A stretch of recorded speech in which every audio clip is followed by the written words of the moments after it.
There is something almost unsettling about the premise of The Parent Trap once you stop looking at it through the eyes of a child. Two identical girls meet at summer camp, discover they are twins, and immediately decide to switch places so they can reunite their divorced parents. As children, it feels like the perfect Disney fantasy. It is funny, mischievous, romantic, and almost impossibly convenient. But underneath that adorable setup is a much stranger question. What kind of childhood produces two girls who can meet a stranger, recognize their own face in hers, and realize that an entire part of their family has been hidden from them? Annie and Hallie are sisters, but they are strangers. They share the same mother and father, yet neither has been allowed to know the other exists. They have grown up on opposite sides of the Atlantic, surrounded by completely different lifestyles, accents, routines, and expectations, believing their family story is complete. But it never was. Annie has a father-shaped absence in her life. Hallie has a mother-shaped absence in hers. And both girls are missing a sister without even knowing there is someone missing. That is what makes the cheerful chaos of Camp Walden so interesting. Beneath the pranks, competitions, jokes, and summer camp energy, these children are quietly confronting the consequences of an adult decision they never made and never consented to. Their plan is not simply an elaborate act of childhood rebellion. It is an attempt to correct history. And then there is Lindsay Lohan, facing a challenge that could easily have exposed the entire illusion. She is not merely playing twins. She is playing two girls with different personalities, different accents, different physical habits, different social instincts, and different relationships with the world, while also creating the feeling that these two completely separate performances belong to the same emotional relationship. The trick works because the movie wants us to believe that Annie and Hallie are different people before it reminds us that they are also unmistakably connected. But before the twins can repair their family, there is a much bigger mystery to solve. Why did Nick and Elizabeth separate them in the first place? Why did they never tell their daughters the truth? And perhaps most importantly, why did two adults who could not remain married decide that their children should also lose the chance to grow up together? The film does not treat Nick and Elizabeth as monsters, and that makes the situation more complicated. They are flawed adults who made an enormous decision while dealing with their own pain. Their mistake is not that they stopped loving each other. Their mistake is that they allowed their unresolved history to become their children's permanent reality. That is why The Parent Trap is secretly less about two girls trying to make their parents fall in love again, and more about two girls trying to find the family they were denied. They are not simply reuniting Nick and Elizabeth. They are reuniting themselves. And once you look at the movie that way, almost everything about it starts to feel different. From the first meeting at camp to the final family reunion. Because before we can understand why this remake became such a beloved piece of childhood nostalgia, we have to understand how an old story was transformed into something that felt completely new. Section 1.2 Video Roadmap. So this is not going to be another simple trip down 1990s nostalgia lane. Yes, we are going back to Camp Walden, the matching outfits, the outrageous pranks, the elegant London house, the California vineyard, the handwritten communication, and the unforgettable performance that made millions of viewers forget they were watching one actress play two characters. But the deeper story of The Parent Trap is much more interesting than nostalgia alone. We are going to look at how the original concept came from a much older literary story, why Disney returned to it in 1998, and how Nancy Meyers transformed a familiar premise into a distinctly late 1990s family comedy, with the emotional vocabulary of a romantic comedy. We will look at why Annie and Hallie feel different even though they look identical, and whether those differences come from personality, environment, or some combination of both. We will examine Nick and Elizabeth's divorce from the perspective of the children rather than the adults, because the movie changes considerably when we stop treating the separation as simple backstory. We will ask what it means for children to inherit the consequences of decisions they never understood. We will also look at Meredith because calling her the villain is easy. Understanding what she actually represents is much more interesting. We will examine Camp Walden as a miniature social world where normal rules temporarily disappear. And we will compare London and California as two environments that effectively create two different versions of childhood. Then there is the production itself. The visual effects, the camera work, the editing, the costume design, the interiors, and the astonishing practical problem of making one young performer convincingly interact with herself. We will explore how the filmmaking hides that technical machinery so successfully that the audience eventually stops asking how the effect works. Music will also matter, because nostalgia is not created by images alone. Alan Silvestri's score, the songs, the sound design, and the specific rhythm of late 1990s filmmaking all contribute to why this movie can feel like a memory even to people who did not grow up watching it. And eventually we will ask the uncomfortable questions. Does the movie's emotional effectiveness excuse its implausibility? Did Nick and Elizabeth really deserve to get back together? Is Meredith actually as terrible as the girls believe?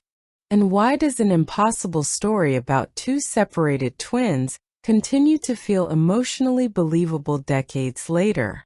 Because the biggest discovery may be this. Annie and Hallie do not simply switch places. They temporarily perform each other's identities. They learn how another person has been shaped by a completely different life. And in doing so, they discover something about themselves. The audience knows the truth while almost everyone around them does not. That dramatic irony gives the comedy its energy, but it also gives the story its deeper meaning. And to understand why that identity game works so well, we first have to remember what it felt like to encounter this movie before we knew how to analyze it. Section 1.3 Audience Connection. Think back to the first time you watched The Parent Trap. Maybe it was on television, on VHS, on DVD during a family vacation, or years later through streaming. Maybe you remember Camp Walden before you remember the plot. Maybe you remember the matching clothes, the cabin rivalries, the elaborate pranks, the giant houses, the vineyard, the London streets, or the strange excitement of discovering that somewhere in the world there could be another person who looked exactly like you. That fantasy is powerful because Annie and Hallie represent something children instinctively understand. The idea that there could be a missing half of your life. As kids, the movie makes the discovery feel exciting rather than frightening. Imagine finding out that you have a secret twin, and that your ordinary life is only half of a much bigger story. Imagine being able to step into someone else's house, wear their clothes, meet their friends, experience their routines, and temporarily become the person you might have been if your family history had unfolded differently. California and London become perfect childhood fantasy worlds for exactly that reason. One feels open, sunny, adventurous, and informal. The other feels sophisticated, elegant, mysterious, and almost impossibly glamorous. Camp Walden sits between them as a strange transitional space where the girls can experiment with identity before returning to the adult worlds that shaped them. And because the film arrived in 1998, its world is filled with details that now feel almost historical. Communication happens without smartphones. People cannot instantly search for information. There are no social media profiles waiting to expose a fake identity. Fashion has its unmistakable 1990s personality, and music, technology, cars, interiors, and even the way characters communicate carry the atmosphere of another era. Yet younger viewers can still connect with the story because the emotional fantasy is not dated. The desire to know where you belong is not a 1990s problem. Neither is the fantasy of discovering someone who understands a part of you that nobody else can. The interesting part is what happens when we return to the movie as adults. The same scenes that once felt purely funny can suddenly feel strange. Why would these parents keep their daughters apart? Why did nobody explain anything? How could the adults allow the sisters to grow up without knowing one another? And why does the movie move so quickly from discovering an enormous family secret to planning a romantic reconciliation? Growing older changes the questions. That is where the movie becomes more than a childhood favorite. It becomes a time capsule that can be revisited from two completely different perspectives. The child who wanted the fantasy to be true, and the adult who starts noticing how much emotional damage sits underneath it. And before we can understand why the 1998 version made that fantasy work so effectively, we have to go back much further than Camp Walden, to the story that existed long before Lindsay Lohan ever played Annie and Hallie. Part 2, Context Background. Section 2.1, Production Origins. The easiest way to understand The Parent Trap is to begin with the surprising fact that its most recognizable idea was already decades old when Lindsay Lohan stepped onto the set. The story did not begin with Disney in 1998. It began with German author Erich Kästner and his 1949 children's novel Das Doppeltläutchen, a story built around the same fundamental fantasy. Two separated twins discover one another and decide to reverse the circumstances that divided their family. Disney had already recognized the cinematic potential of that premise in 1961 when it released its first The Parent Trap. That version established the basic architecture audiences would later recognize: separated twins, a discovery, an identity switch, and a plan to bring their divorced parents back together. So the 1998 movie was never pretending to invent the concept. It was doing something more difficult. It had to preserve the emotional machinery of a classic, while making the story feel like it belonged to a completely different generation. That distinction matters because remaking an old family film is not simply a matter of replacing costumes, locations, and actors. A remake has to answer a question about time. What remains universal and what has to change? The 1998 version answered by moving the story into a world that felt contemporary without abandoning its fairy tale structure. The parents were given more specific professional identities. Elizabeth became a successful London-based fashion designer, while Nick lived a very different life in California connected to vineyards and business. Their worlds were no longer simply two generic households. They represented distinct lifestyles and environments, giving Annie and Hallie two visibly different versions of childhood. That geographical separation also modernized the emotional premise. London and California were far enough apart to make the girls' separation feel enormous, while still allowing the film to create an appealing contrast between their lives. Behind the remake was Nancy Meyers, making her feature directorial debut. Meyers had already developed a reputation through screenwriting and collaboration, but directing The Parent Trap gave her an opportunity to establish a visual and emotional language of her own. The film would eventually become recognizable for qualities that would define much of her later work: carefully designed interiors, emotionally articulate characters, romantic tension, sophisticated domestic environments, and a fascination with the spaces where relationships unfold. Charles Shire was also central to the project as writer and producer, while David Swift connected the remake to the earlier Disney version and its screenplay tradition. The result was not a rejection of the original film but a conversation with it. The 1998 version understood that audiences did not need the old story copied exactly. They needed its emotional promise translated into a new cultural setting. Casting was therefore crucial. Lindsay Lohan was only a child, but the movie demanded an unusually mature performance. The dual role could not work if Annie and Hallie felt like the same character wearing different clothes. Annie needed restraint, polish, and a particular British rhythm. Hallie needed openness, confidence, and an American informality. Their differences had to be obvious before the plot even explained them. That is why the casting of Dennis Quaid and Natasha Richardson mattered as well.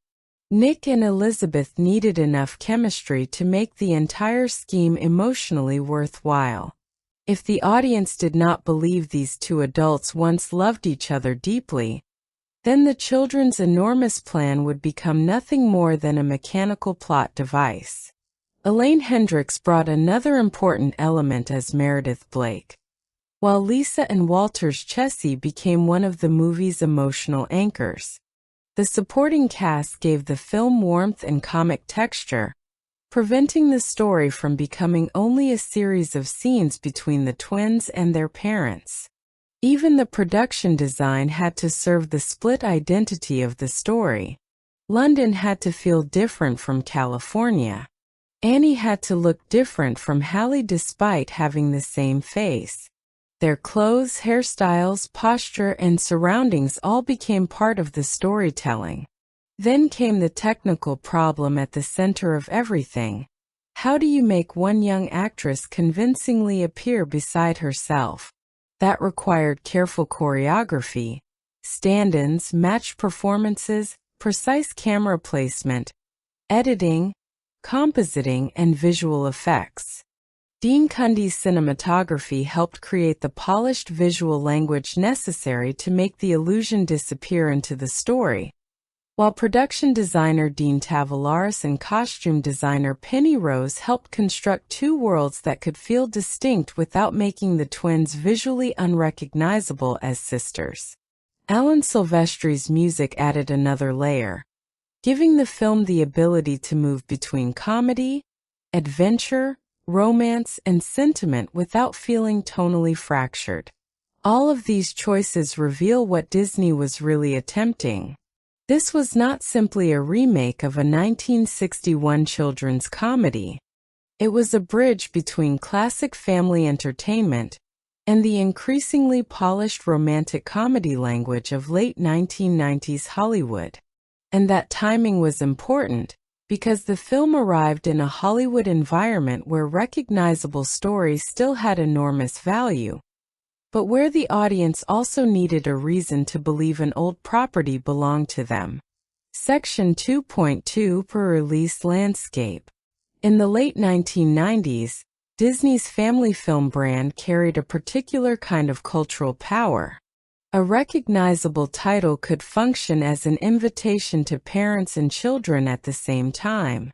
Parents knew the Disney name and understood the basic promise of family entertainment.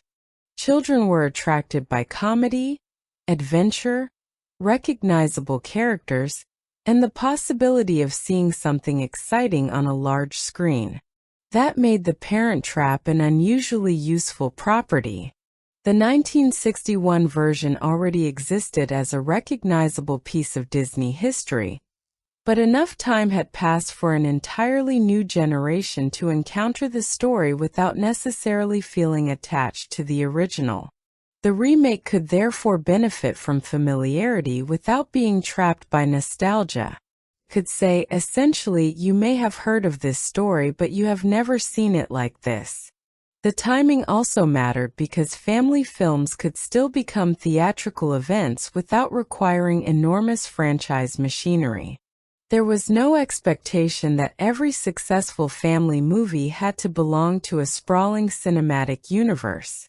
A simple premise, appealing cast, recognizable studio identity, and strong word of mouth could carry a film a long way. Lindsay Lohan became one of the most important elements of that strategy.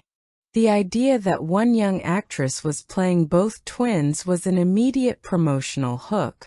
Audiences wanted to see how the trick worked, but more importantly, they wanted to see whether the illusion would be convincing. The trailers could sell almost everything the movie had to offer without revealing its emotional depth. They could emphasize the twin discovery, the camp chaos, the pranks, the identity switch, the romantic possibility between the parents, and the comedy created by adults who had no idea what was happening around them. The film's PG rating reinforced its broad accessibility. Parents could bring younger viewers while older children and teenagers could still find enough humor and mischief to make the experience feel exciting rather than childish. That balance was essential.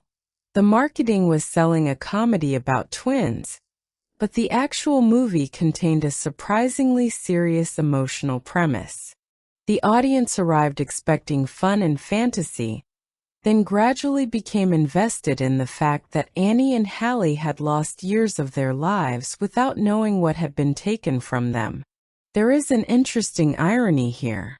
The film would eventually become a nostalgic object, but nostalgia was already part of its commercial strategy before audiences had any chance to become nostalgic about it. Disney was taking a familiar property from an earlier generation and giving it a new face. That face was Lindsay Lohan.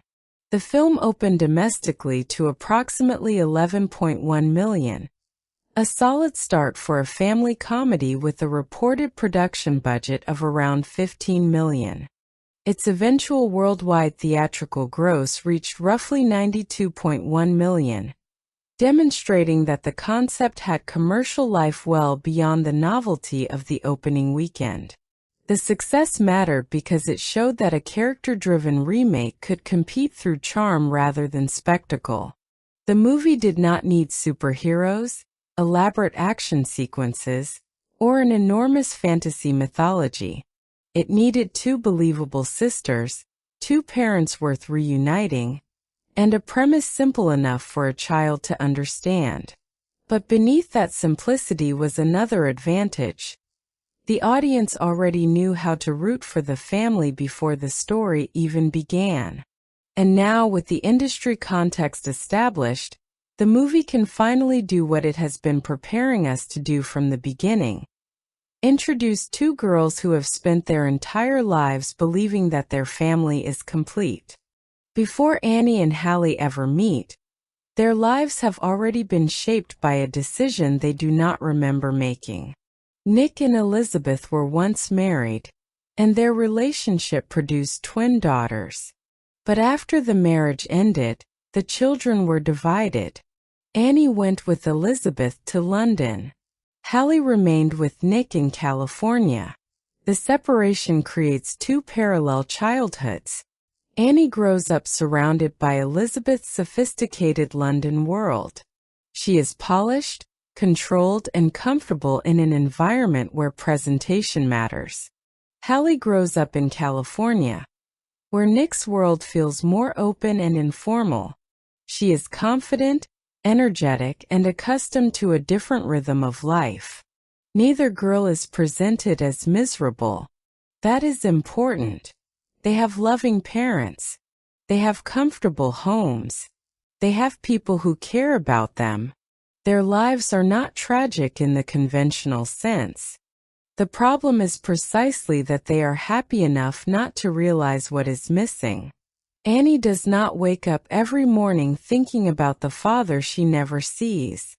Hallie does not spend every day wondering about the mother she never knew. The absence has become normal. Then summer arrives. Camp Walden becomes the perfect pressure cooker for the story, because it temporarily removes the girls from the worlds that have shaped them. They arrive without their parents, surrounded by strangers their own age, creating a space where identity becomes unstable. And then Annie and Hallie meet. At first, there is no magical recognition. There is irritation. Their personalities clash. They are suspicious of one another. They compete. They dislike each other almost immediately. But underneath the hostility is something impossible to ignore. They look exactly alike. The discovery becomes the movie's first great emotional reversal. What initially appears to be a strange coincidence becomes something much larger. These are not merely two girls with similar faces. They are sisters. Twins. For the audience, the revelation is thrilling. For the girls, it is destabilizing. Suddenly, every unexplained detail of their childhood acquires another meaning. Their parents' divorce is no longer simply a sad family fact. It becomes the reason they were denied one another. They begin asking questions. Who is your mother? Who is your father? Where did you grow up? Why didn't anyone tell us? The more they compare their lives, the more obvious the imbalance becomes. Each possesses information about a parent the other has never known. Each has memories that belong to the same family but have been kept separate. That is when strangers begin becoming collaborators. Their first bond is not sentimental. It is investigative. They are piecing together their own history. And once they understand exactly what was taken from them, the girls make a decision that changes the entire movie. They will switch places. The plan sounds ridiculous because it is ridiculous. Two children decide they can imitate one another well enough to fool their parents. But psychologically, the plan makes perfect sense. Annie wants to know Nick. Hallie wants to know Elizabeth. The identity switch is therefore not simply a prank. It is their first attempt to experience the half of their family that has been hidden from them. And for the first time, the girls are no longer reacting to an adult decision. They are making one of their own. Section 3.2. Act 1 continued. Call to adventure. The most fascinating part of the identity switch is that Annie and Hallie do not begin by copying each other's appearance. They begin by learning each other. They exchange stories about their parents, their homes, their habits, their favorite things, and the small details that only someone living inside a family would know. Each girl becomes a student of the other girl's life. That process turns the twins into something more than biological doubles. They become translators between two worlds. Annie learns what Hallie's life with Nick feels like. Hallie learns what Annie's relationship with Elizabeth feels like. They begin understanding that having the same parents does not mean having the same childhood. Then the physical transformation begins. Hair changes. Clothes change. Accents change. Vocabulary changes. Posture changes. Even the way each girl carries herself has to be adjusted. Annie must become Hallie. Hallie must become Annie. The comedy comes from the fact that the plan is obviously absurd, but the emotional logic underneath it is surprisingly sincere. They are not trying to steal each other's lives permanently. They are trying to borrow them long enough to understand what they have been missing. Camp Walden becomes their rehearsal space. The girls test their performances against the people around them. Their growing confidence turns the deception into a game, and the camp pranks become a form of bonding. Every successful trick reinforces the belief that they can actually pull this off. But there is another important layer to the comedy. The audience knows the truth. That creates dramatic irony. Every time an adult accepts the false identity, the viewer understands exactly what is happening beneath the surface. The girls are acting, and everyone else is unknowingly participating in their performance. Eventually, the plan reaches its most dangerous point. Leaving camp, Hallie travels to London pretending to be Annie. Annie travels to California pretending to be Hallie. The girls are suddenly entering the homes they have spent their entire lives imagining. For Annie, California means finally meeting the father who has existed only as a missing piece of her family story. For Hallie, London means finally meeting the mother whose face in life she has never been allowed to know. The emotional stakes change the moment they cross those thresholds. At camp, the identity swap was a game. At home, it becomes reality. Each girl now has to perform not just a personality but an entire relationship. Annie must understand Nick's habits and history well enough to survive conversations with him. Hallie must reproduce Annie's familiarity with Elizabeth's world. The adults accept the deception because they are not looking for it. They believe their daughter is standing in front of them. That detail makes the premise both funny and painful. Nick and Elizabeth recognize the physical appearance of their children, but they have been absent from half of their daughters' lives for so long that they cannot recognize what has been hidden in plain sight. The girls have found the weakness in the adults' separation. And as the deception continues, something unexpected begins happening. They start enjoying the lives they were pretending to have. The game is giving them genuine experiences. Annie begins discovering Nick not as an abstract father she has been denied, but as a real person. Hallie begins discovering Elizabeth not as a missing parent, but as a woman with her own personality, career, habits, and vulnerabilities.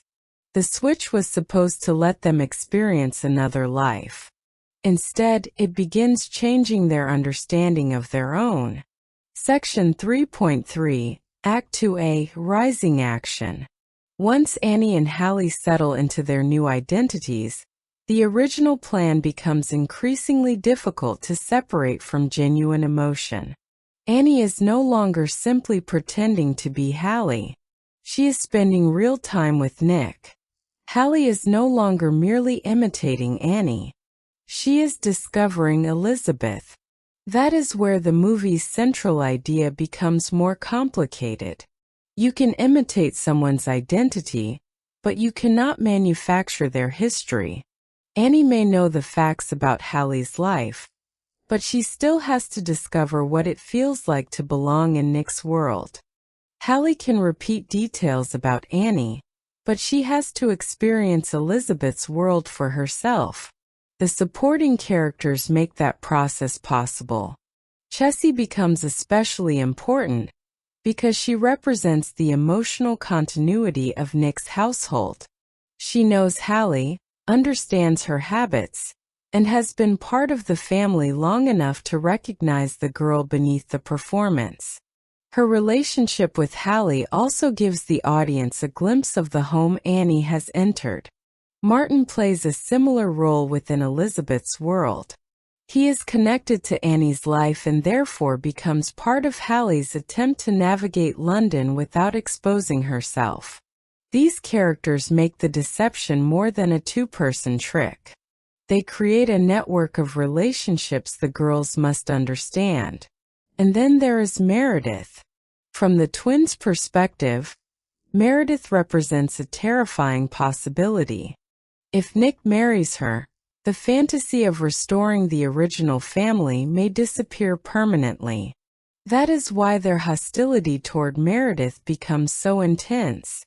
To the girls, she is not simply an annoying woman dating their father. She is evidence that time has continued moving while they were separated.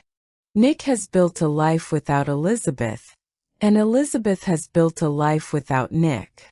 The family they want to restore may no longer exist in the form they remember from photographs and stories.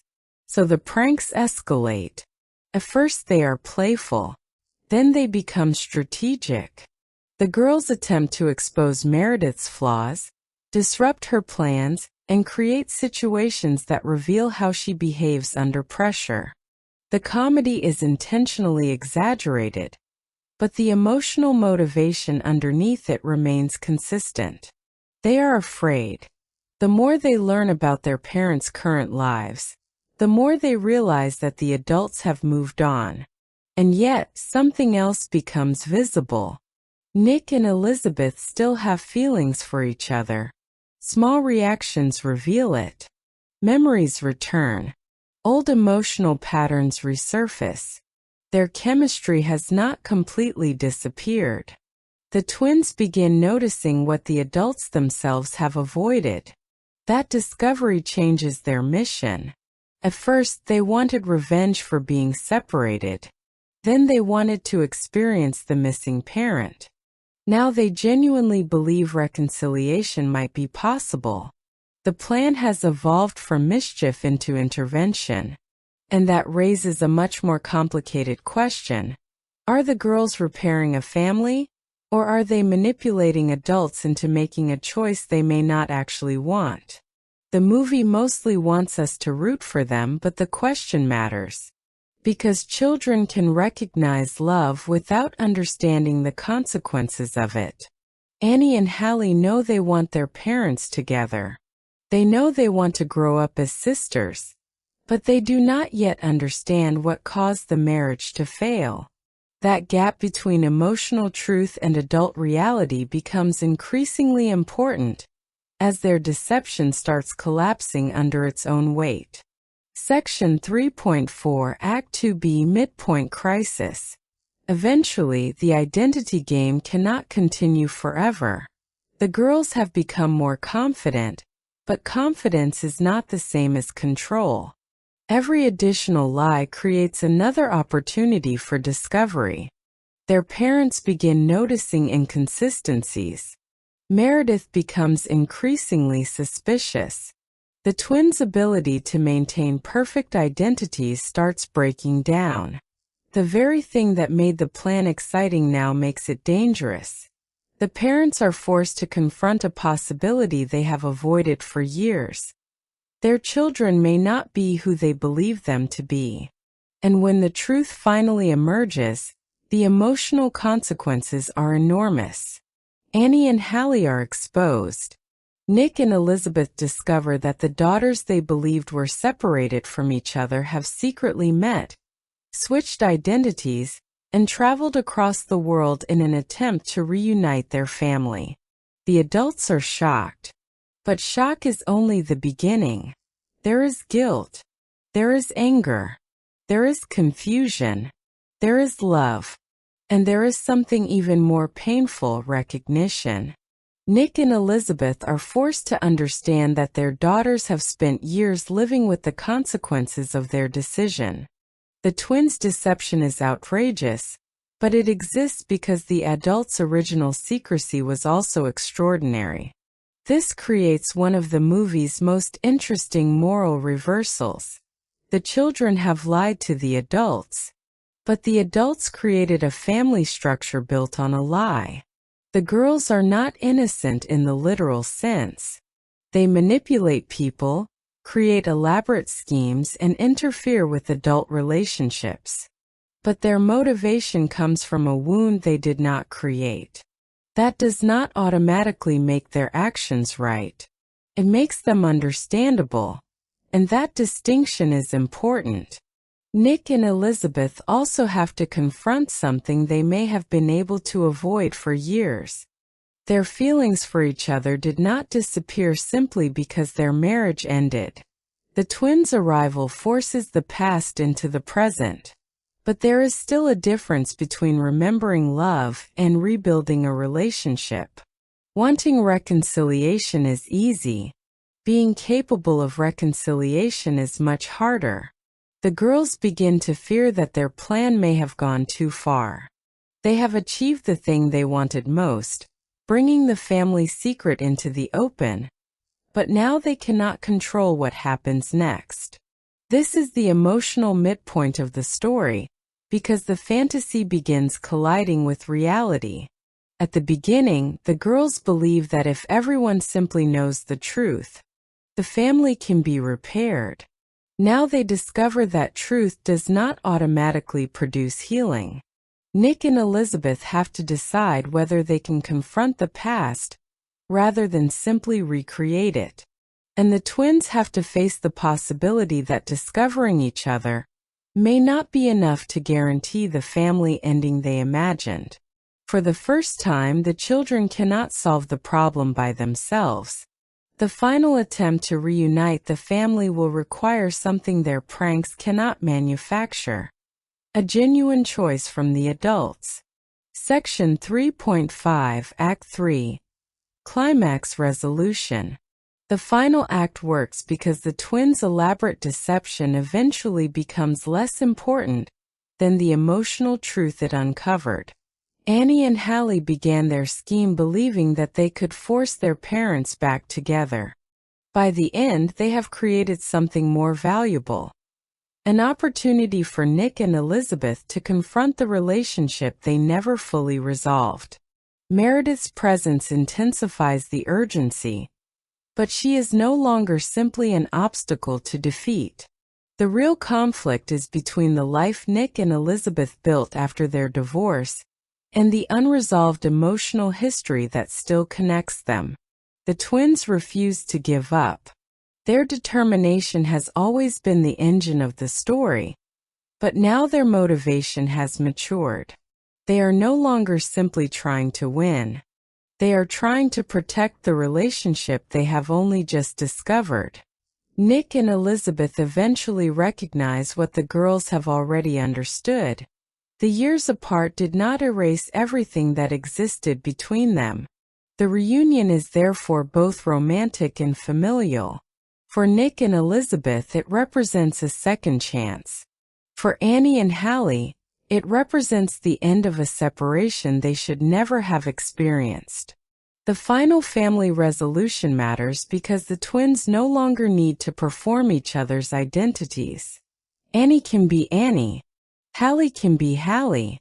They have discovered that becoming closer does not require becoming identical. That is the emotional resolution hidden inside the comedy. At the beginning, the girls look identical but live completely separate lives. By the end, they remain distinct individuals while finally sharing the same family.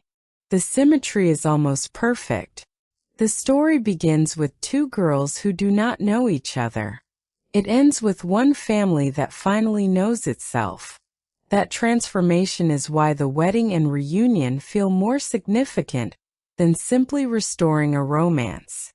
The real victory is not that Nick and Elizabeth get another chance at love. It is that Annie and Hallie no longer have to wonder why there is a missing piece in their lives. The family has been reassembled. But the story is not really finished because now that the plot has shown us what the twins do, we can ask a deeper question. Who are Annie and Hallie beneath the costumes, accents, tricks, and identical faces? The answer is where the psychology of the parent trap becomes even more interesting. Part 4. Character Analysis. Section 4.1. Protagonist Deep Dive. Annie and Hallie should never be treated as one protagonist simply because Lindsay Lohan plays both of them. The entire emotional success of The Parent Trap depends on the audience believing that these are two distinct people who happen to share the same face. Annie's London upbringing gives her sophistication, restraint, and a certain social polish. She has learned how to observe before reacting. Hallie's California upbringing produces a more open, adventurous personality. She is comfortable being direct, playful, and rebellious. The differences are visible everywhere. Their accents are different. Their clothes are different. Their hairstyles are different. Their posture is different. Even the way they occupy a room feels different. But underneath those differences is the same emotional wound. Neither girl understands why part of her family is missing. Annie's immediate desire is to know her father. She wants to understand the person whose absence has shaped her childhood. Hallie's equivalent desire is to know her mother. Neither is simply searching for a parent. They are searching for an explanation. That distinction matters because they have not been abandoned in the traditional sense. They have been separated from information. They have been denied knowledge about their own identity.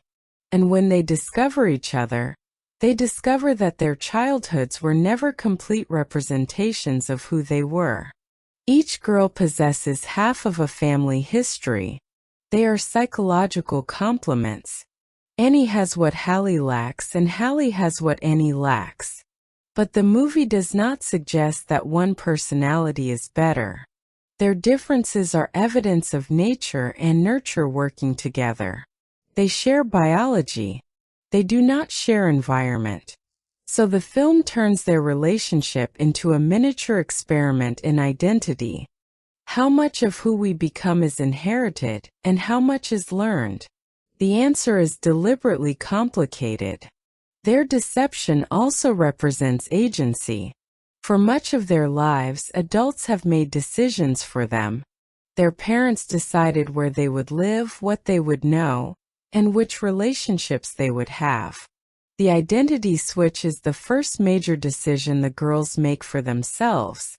Their pranks are therefore more meaningful than they initially appear. They are expressions of control. They may be immature, exaggerated, and sometimes reckless, but they represent children refusing to accept that the adult's version of the family is the only possible version.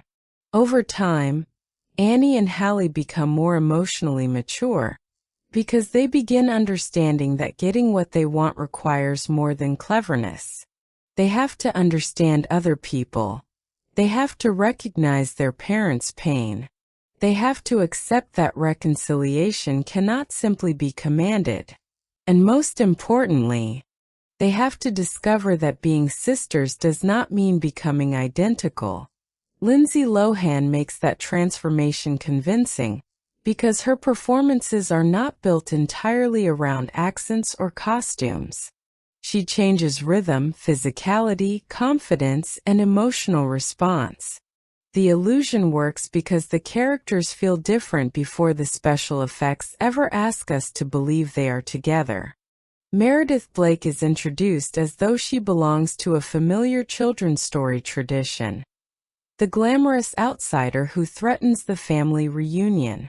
She is sophisticated, confident, attractive, and immediately positioned against the twins' fantasy of restoring their parents.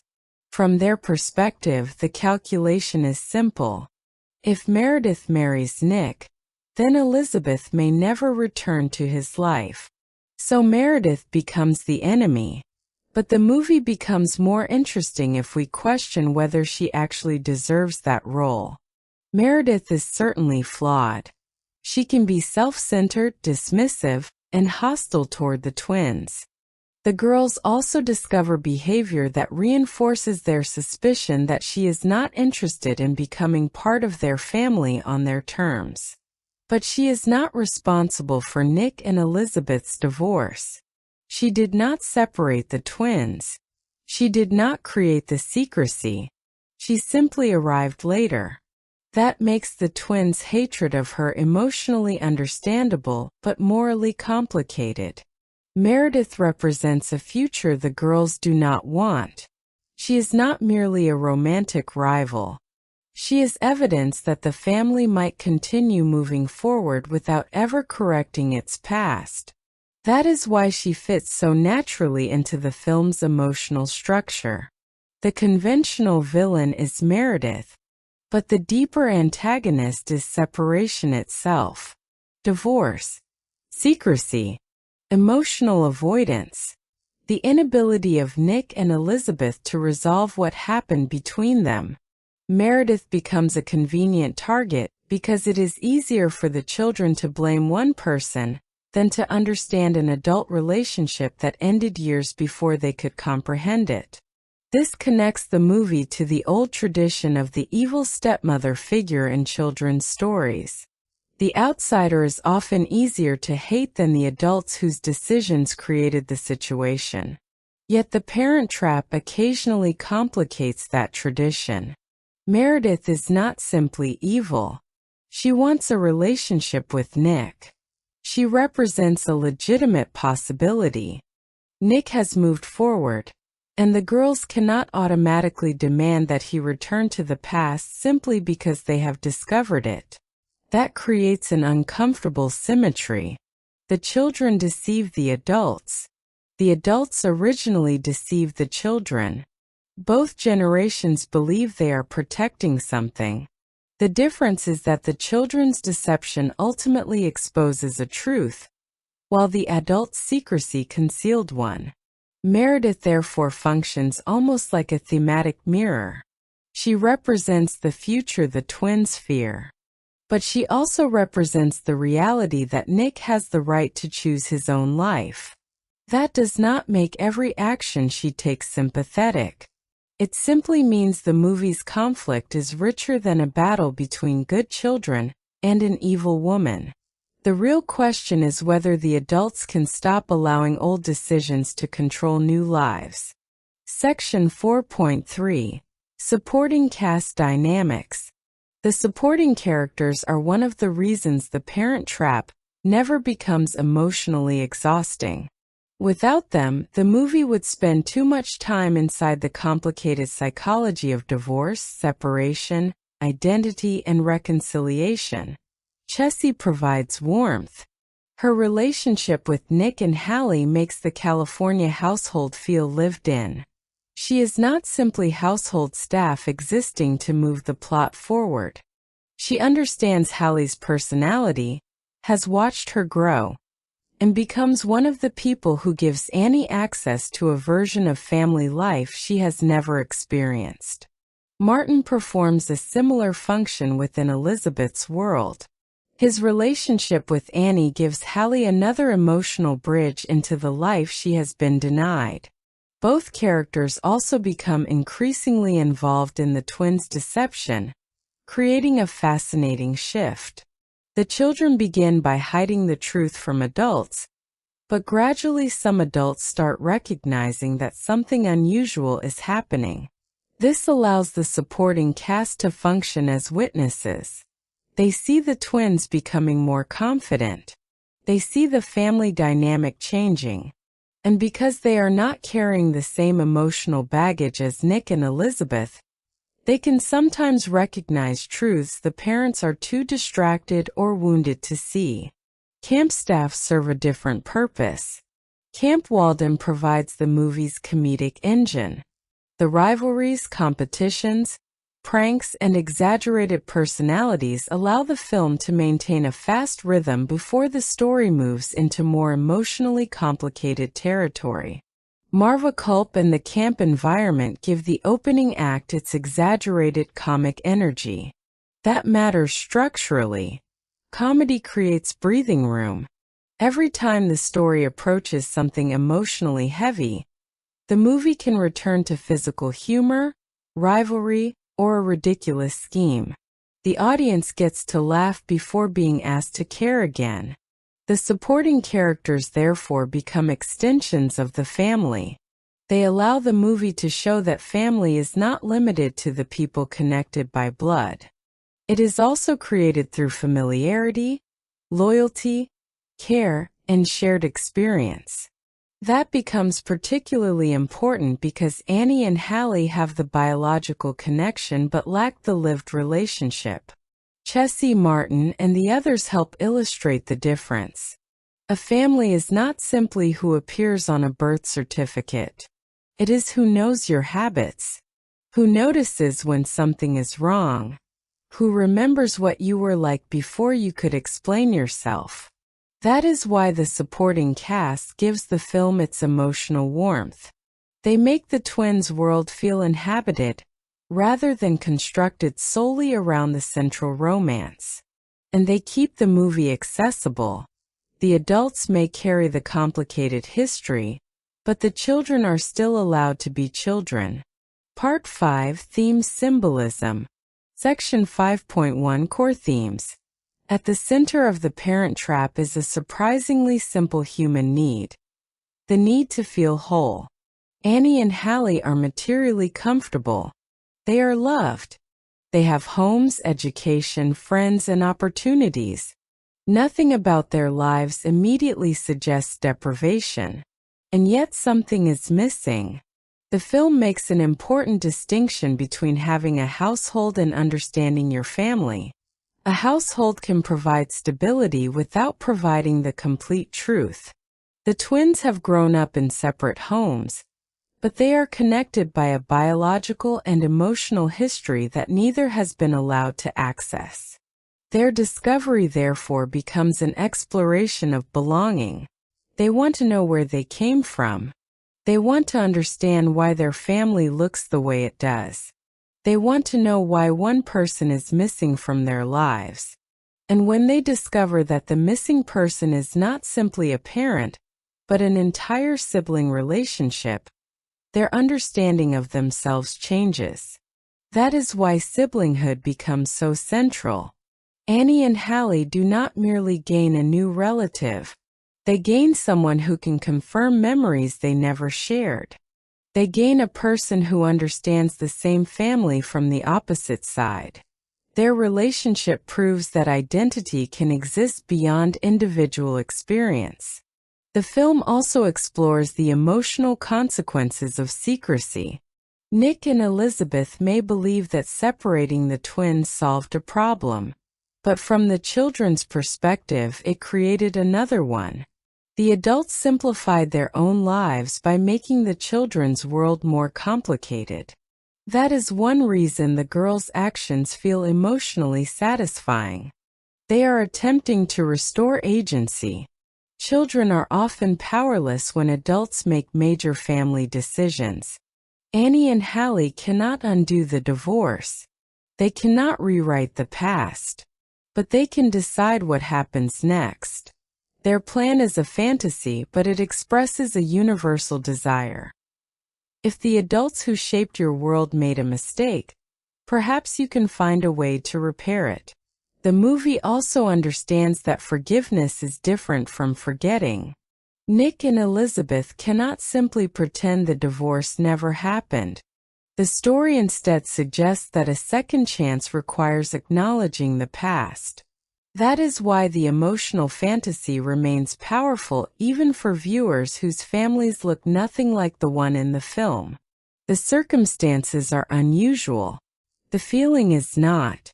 Almost everyone understands what it means to discover that a relationship, a memory, or a part of yourself is not exactly what you thought it was. And that is why the story's deepest fantasy is not really about twins. It is about second chances. Section 5.2 Visual Symbolism. The movie begins by dividing Annie and Hallie's worlds visually long before the dialogue explains their separation. London and California are not simply locations. They are visual identities. Annie's environment is formal, polished, controlled, and architecturally sophisticated. Hallie's California world is more open, expansive, sunlit, and connected to outdoor space. Their clothing reinforces the contrast. Annie's presentation reflects the refined world surrounding her. Hallie's clothing feels more relaxed and adventurous. Their hairstyles further separate them despite the fact that their faces are identical. This creates one of the film's most effective visual contradictions. They look the same. Everything around them says they are different. That tension extends to mirrors and reflections. Twin stories naturally invite mirror imagery, because one character can appear to be the reflection of another. In The Parent Trap, that symbolism becomes especially meaningful because the girls initially have no idea that the person in front of them represents another version of themselves. Symmetry also becomes important. Two girls, two homes, two parents, two continents, two childhoods. The film repeatedly organizes its world around pairs. Camp Walden functions as a threshold between those worlds. It is temporary, isolated, and removed from ordinary family structures. That makes it the perfect place for the twins to discover that their identities are connected. Doors and thresholds also carry symbolic weight, because the girls repeatedly cross from one version of family life into another. Annie enters California. Hallie enters London. Each crossing is both physical and psychological. Water and outdoor spaces contribute another layer.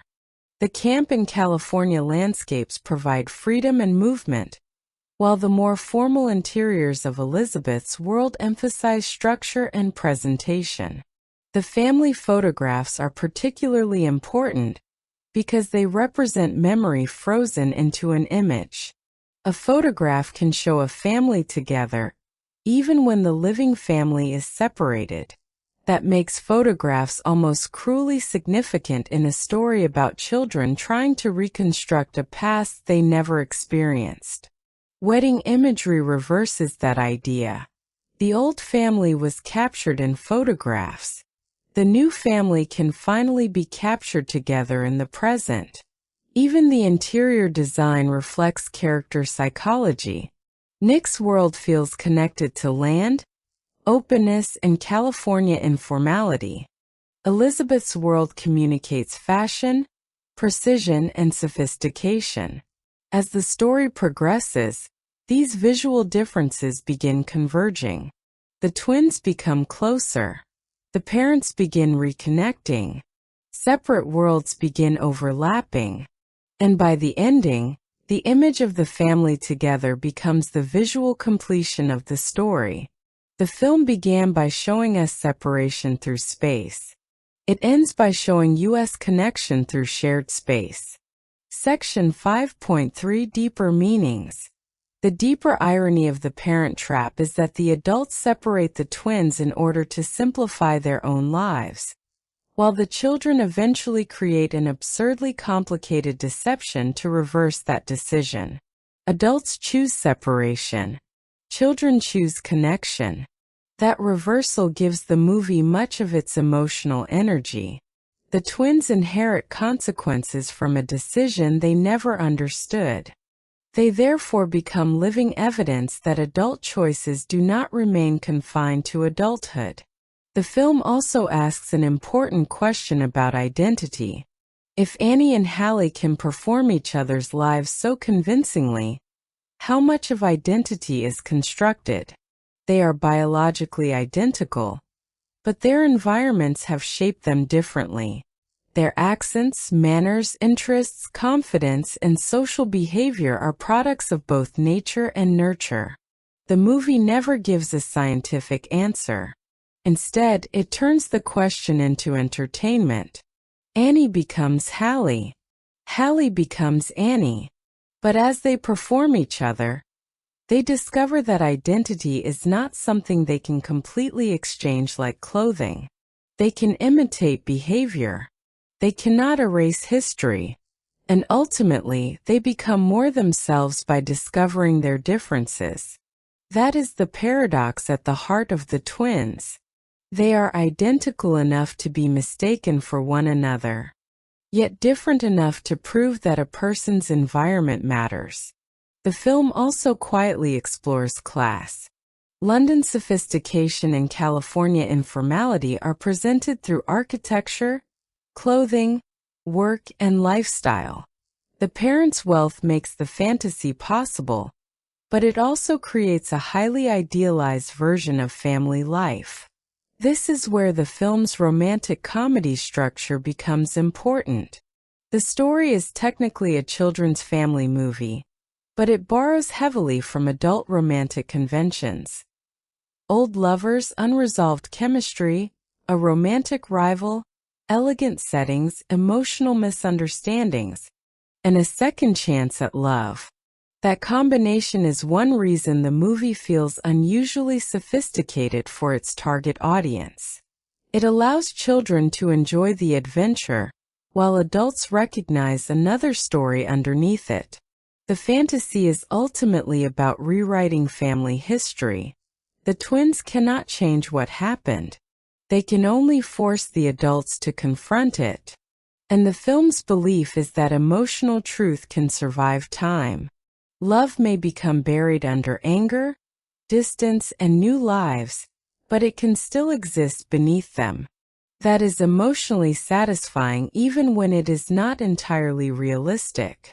The movie is therefore caught between two worlds. Its family dynamics are implausible. Its emotional logic is surprisingly believable. And that tension is exactly what allows the fantasy to work. Part 6 Production Breakdown. Section 6.1 Animation Visual Effects Cinematography. Although The Parent Trap is live action, its central filmmaking problem is almost equivalent to creating an animated illusion. The audience has to believe that one young actress is interacting with herself as two completely separate people. That sounds simple until you consider everything that has to match. Lindsay Lohan had to perform opposite stand-ins while imagining the other characters' reactions. Her eye lines had to be precise. Her timing had to be consistent. Her body position had to match from one take to another.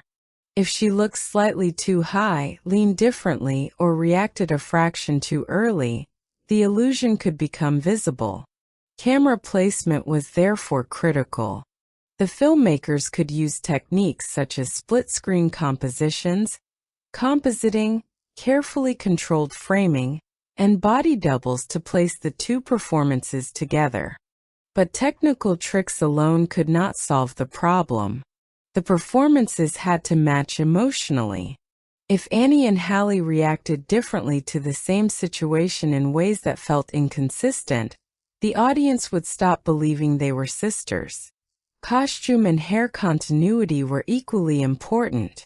The production had to make sure that every detail remained consistent across separate performances, so the two halves of a shot could eventually become one image. Lighting also had to match. The same environment had to appear as though both girls were standing inside it at the same time. That is why the best visual effects are often the ones the audience stops noticing. Once viewers begin thinking about the technique, the illusion weakens. The Parent Trap succeeds because the technology becomes invisible. Dean Cundey's cinematography supports that invisibility by treating Annie and Hallie as characters rather than visual effects. Sometimes they are framed together so the audience can enjoy the impossible spectacle of the twins occupying the same space. Other times they are separated, allowing the film to focus on their individual emotional perspectives. The cinematography also reinforces the geographical divide. California is captured through open landscapes and expansive environments, while London receives a more controlled and polished visual treatment. Camp Walden creates another visual identity: outdoors, movement, sunlight, and communal space. Production design by Dean Tavares and costume design by Penny Rose further distinguish the worlds. Every technical decision therefore serves character. The effects make one actress appear to be two people. The cinematography makes those two people feel emotionally separate. The production design gives each girl a world of her own. And the costumes communicate personality before either twin has to explain herself. That is the real achievement. The film does not merely convince us that Lindsay Lohan is standing beside herself. It convinces us that Annie and Hallie belong beside each other. Section 6.2 Directorial Vision. Nancy Meyers' importance to The Parent Trap extends far beyond the fact that she directed it. This was her feature directorial debut, and the movie already contains many of the qualities that would become recognizable throughout her career. Meyers understands that spaces can communicate emotions. The houses in the film are not neutral backgrounds. They tell us who these people are. Elizabeth's London environment communicates sophistication, control, and professional identity. Nick's California world communicates openness, comfort, and a different relationship with work and nature. These interiors make the characters understandable before they speak. That is a distinctly Myers-like approach to filmmaking. Relationships are expressed through environments. Her direction also balances children's comedy with adult romantic emotion. The girls drive the plot, but the adults remain sympathetic enough that the story never becomes purely cynical. That balance is difficult. If Nick and Elizabeth are too flawed, the audience stops caring whether they reunite. If they are too perfect, the divorce becomes unbelievable.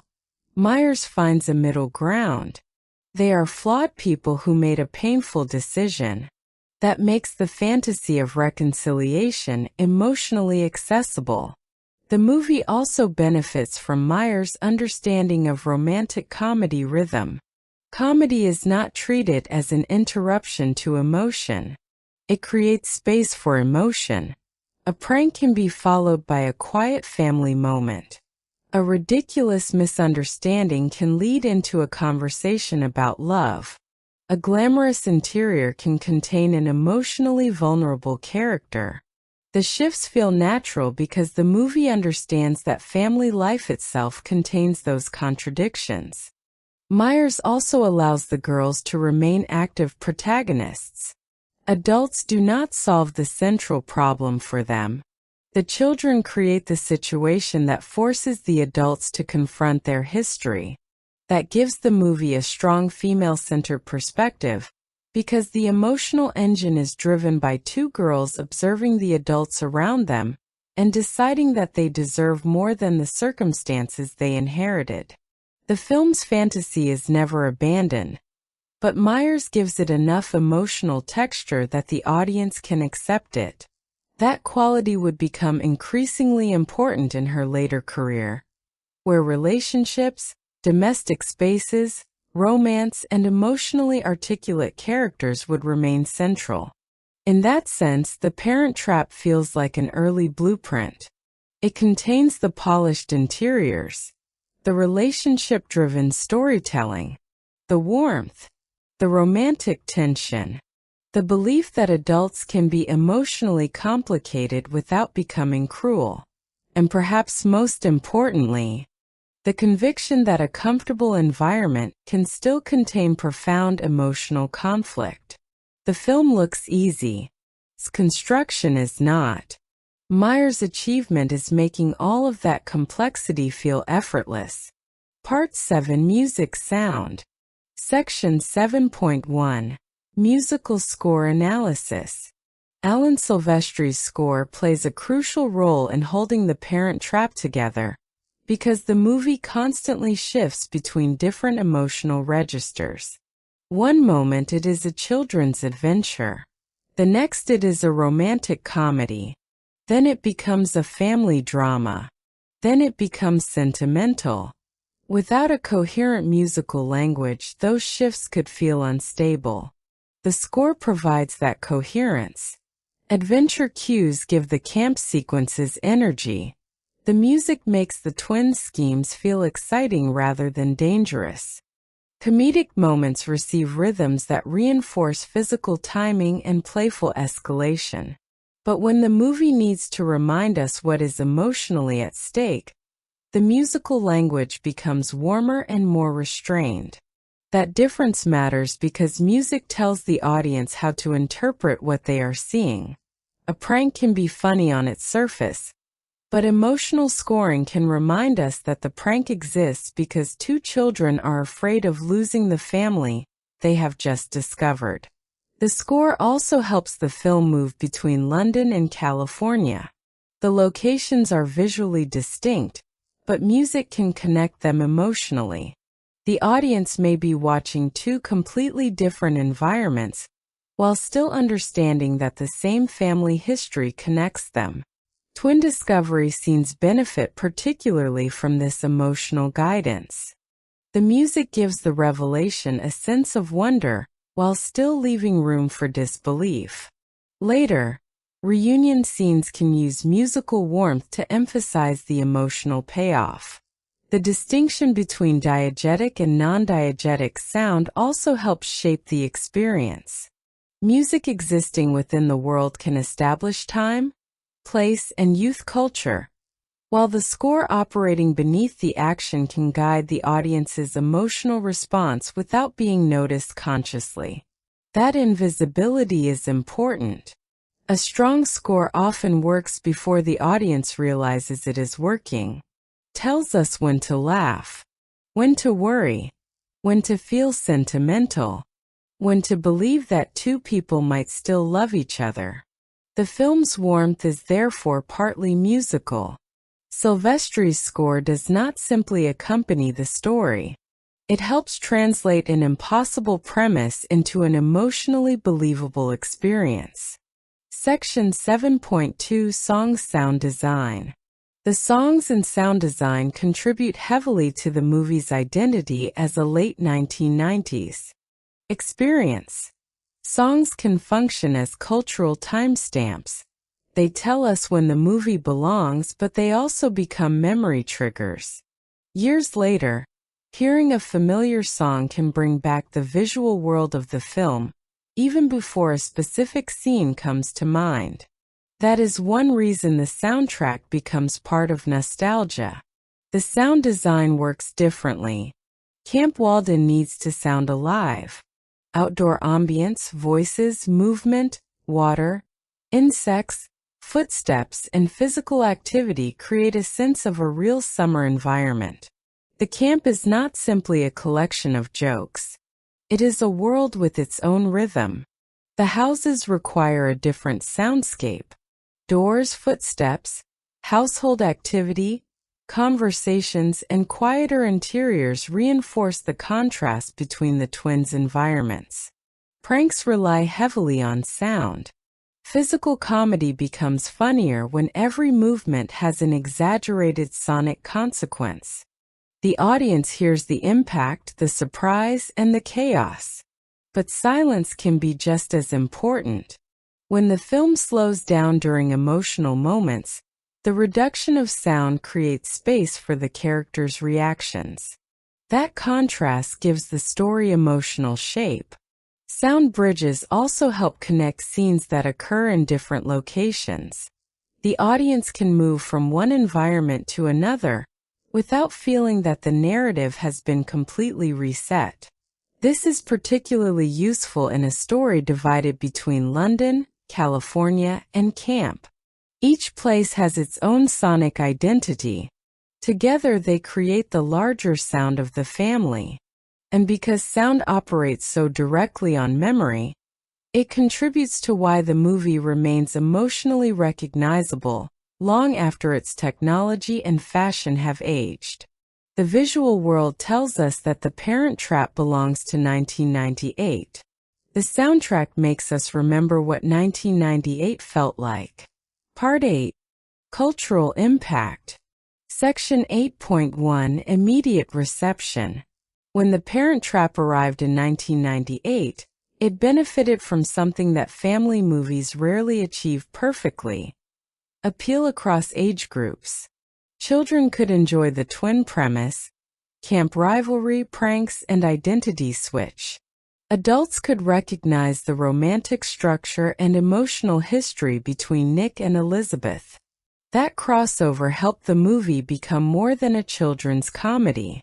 Contemporary reception was generally positive, with particular attention given to Lindsay Lohan's performance.